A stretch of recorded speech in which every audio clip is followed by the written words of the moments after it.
My boyfriend called me ugly in front of his friends and dumped me in the middle of dinner, then walked out and left me with the bill. As he left, he made sure everyone heard him say, "A girl like you should be grateful I even dated her." I just smiled and waited. This morning, I woke up to 13 missed calls. The last night we were together, I watched him lean across the table and humiliate me for sport.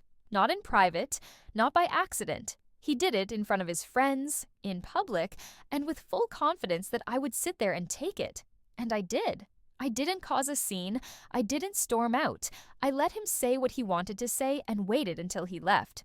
We were supposed to be celebrating our 3rd anniversary. That's what I thought. I'd worn the dress he once said he liked on me, curled my hair, picked up cookies from a bakery across town because the restaurant didn't serve dessert, and I thought it'd be a nice touch. He didn't ask about the cookies. He didn't comment on the dress. He barely acknowledged I'd done anything at all. When we walked into the restaurant, his friends were already seated. I wasn't expecting them. He said it was a surprise, and I tried to pretend that didn't bother me. I smiled, ordered wine, and sat through 40 minutes of them talking about gym memberships and women they had ghosted. I made small comments. They got ignored. I started to realize this night wasn't for me at all. He was different that evening. Louder, meaner. It started small. He joked that I looked tired and asked if I'd been trying a new skincare routine. Then he brought up the first time we met and said something about me wearing less makeup back then. They laughed. I kept my face still. I already knew where it was going. By the time the main course hit the table, I was invisible. He was throwing out insults disguised as jokes, all of them aimed at me, and everyone was letting him. One of his friends tried to steer the conversation a different direction, but it didn't matter. He was already in it. Then he said it, loud enough for everyone around us to hear. "You ever wake up next to someone and think, man, I could do way better?" They laughed again. I didn't. He didn't look at me when he said it. He looked past me, like I was just some reminder he wanted to laugh away. I could feel the people at the next table go quiet. I stared straight at my plate and said nothing. He stood up right after the check came, didn't look at me. "You got this, right?" Then, walking away, he said it, clear, smug, and loud. "A girl like you should be grateful I even dated her. I paid for everything," tipped the waitress. She looked at me like she wanted to say something, but didn't. I walked out of the restaurant and sat in my car with the engine off and my hands in my lap. I didn't cry. I didn't text anyone. I didn't scroll. I just sat there and let the silence fill in what I already knew. He wasn't joking. That wasn't a fight. That was him making a point. He wanted to show me where I stood, not just to me, but to everyone who could see. And the worst part was, I wasn't even shocked. There had been signs. Things I pushed away because I thought they were temporary. How he once called me dramatic for tearing up during a funeral. How he laughed when I asked him to stop making jokes about my body. The way he always needed me to laugh at things that made me uncomfortable, and if I didn't, I was too sensitive. I could trace the whole thing back. It wasn't a moment. It was a slow erasing. I'd been losing pieces of myself for years and calling it love. I knew he wasn't going to apologize. I knew he'd call the next day and spin the story. Say he was just drunk. Say I misunderstood. Say I was being emotional. That was always the pattern. He'd push, I'd react, and he'd paint himself as the one who had to deal with me. And every time, I let it go. That night, I didn't go home right away. I drove to his place. He wasn't there. I still had the spare key. He never asked for it back. I sat on his couch and opened his laptop. I knew the password. I found the files quickly. Old messages, saved screenshots, folders named like jokes. I read through conversations with women I'd never heard of. He flirted with all of them. Told them he was trapped in something complicated. Told one he was going to break up with me months ago, but felt bad. There were pictures. There were receipts. There was everything. I didn't confront him. I didn't delete anything. I emailed it all to myself and logged out. Then I locked up his place and left the key on the floor. I went home, took off the dress, put on sweatpants, ate the cookies I bought for us, didn't speak to anyone. I left one app unblocked. Just one. I knew he'd call. He always did. Not because he cared, because he liked to be the one who ended things. He liked to keep the story on his terms. The next morning, I checked my phone. 13 missed calls. I didn't call back. I already had a plan. By the time the calls started coming in, I'd already figured out exactly how I was going to handle it. I didn't answer. Not one. He left 2 voicemails, both short. The first sounded like nothing had happened, like we had just had a normal night out. The second had more edge. He asked if I was done being dramatic. That was the phrase. That one snapped something in me. I screenshotted the call log, just in case. Then I opened my laptop, created a folder, dropped in everything I had collected. The screenshots, the flirty messages, the Instagram DMs he forgot to delete, the emails where he told women he was single, the one where he actually sent someone a selfie from our vacation and said he was visiting family.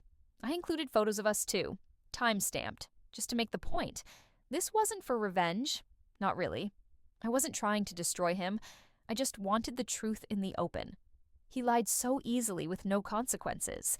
He needed to know that someone finally saw him clearly. And more importantly, I needed to know that I wasn't going to keep letting things like this slide. I knew he cared about appearances more than anything. His image, his control over the narrative. He liked being the guy with the hot girlfriend, the clean life, the curated little profile that made it seem like everything was perfect. His social media was a filtered version of who he wished he was. Nothing messy, nothing true. So I sent the folder. One link, no message.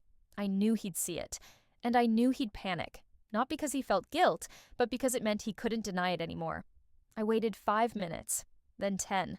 I watched the typing bubble appear and disappear 3 times before the message came in. Can we talk? No apology. Just that. I didn't respond. Then the flood started. Long messages about how none of that means anything, how I was blowing it out of proportion, how everyone flirts. The classic script. He shifted from casual to defensive to desperate in 5 messages. Said he was just bored, said it was harmless. Then, when that didn't work, he turned it around. He said I'd been distant lately, said I hadn't been supportive enough, said I made him feel unwanted. He always did that. Found a way to spin his own failures into a reaction to mine. It used to work. Not this time. I read every message and said nothing. He tried calling again. I watched the screen light up and fade. Again. And again. Then he texted, "You're not perfect either." That one made me laugh. Not because it was true, but because it was so predictable. I never claimed to be perfect, but I wasn't the one lying, cheating, or publicly humiliating someone I supposedly cared about. The messages stopped around midnight. The next morning, I woke up to another long one. This one sounded different, more careful, like he realized he had gone too far and was trying to reset the tone. He wrote that he had been going through things, that he'd never meant to hurt me, that he felt ashamed. And maybe some of that was real, maybe not. At that point, I didn't care. I didn't hate him. That would have been easier, honestly. Hate gives you something to hold on to. But I felt something worse. I felt nothing. I was watching him spin in circles, and I wasn't even angry anymore. That was when I knew I was done. I didn't want a dramatic finale. I didn't want closure or confrontation. I just wanted distance. A clean, quiet exit. Something final that didn't give him a chance to twist it back on me. So I logged into his social media. He never changed his passwords. I archived all our photos, removed the captions, logged out. He would notice eventually, but it wouldn't be instant. He'd get that slow wave of panic, the slow unraveling, the silent kind of exposure he couldn't explain away. Then I packed a small box of the things he'd left at my place. A hoodie, charger, a couple books he never finished. I dropped it off at his work building, gave it to the receptionist, and walked out without leaving my name. There was no message inside, no note, just silence. That night, he texted again. "Why are you doing this?" I didn't answer, because there was no one moment he could point to. No big screaming match, no slammed door. Just a quiet, thorough unraveling of the version of himself he thought I'd always protect. He wanted a dramatic ending. He wanted something to fight against. But I didn't give him that. I gave him something worse. I walked away without explanation, and the silence made him squirm more than anything else ever could. After a week of silence, the panic started to show. I watched it happen in real time. Mutual friends began texting me vague things like, "Are you okay?" and "He seems really off."